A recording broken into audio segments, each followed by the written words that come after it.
DJ RAYVINO, Artist Spotlight, take 1. My name is Raven. I'm 25 years old. I am from Dorchester, and I am a full-time DJ and event organizer.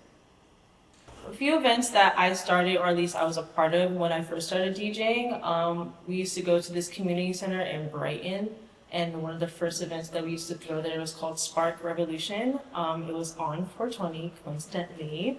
And a lot of people came, and it was like our call to action for a lot of things that we were asking for within our community. We were able to also raise about $200. Another event that I was a part of was called Finally for the Gays, which I am a creator for.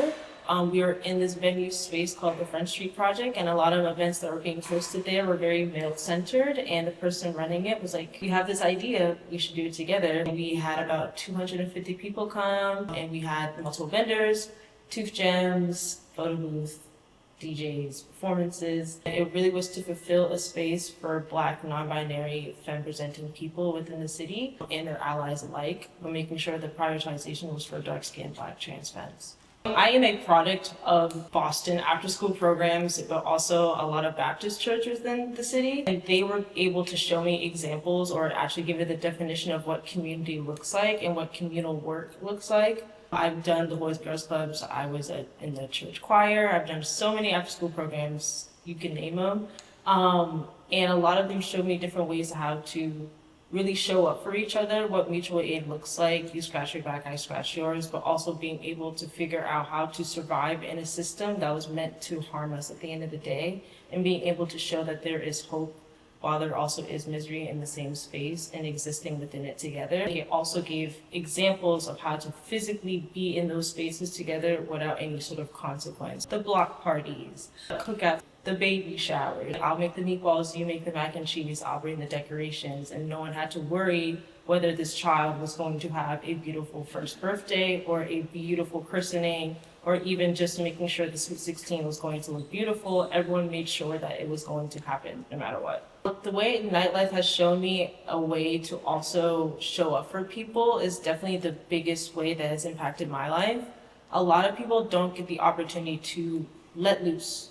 A lot of people don't have the time to just really be their authentic self. Nightlife is where they can be their authentic self without any sort of consequence, without any fear of harm.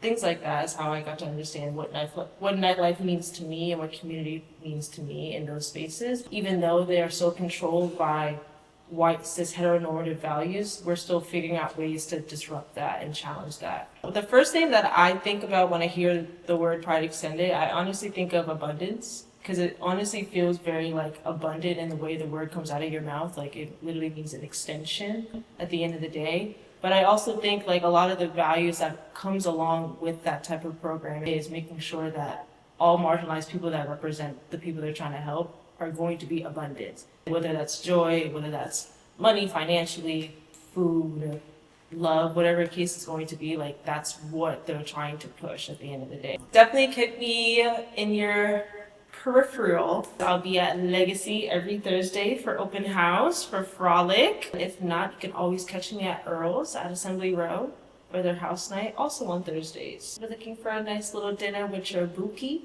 come see me at Earl's. We try to shake some buns. Come to Legacy. That's right.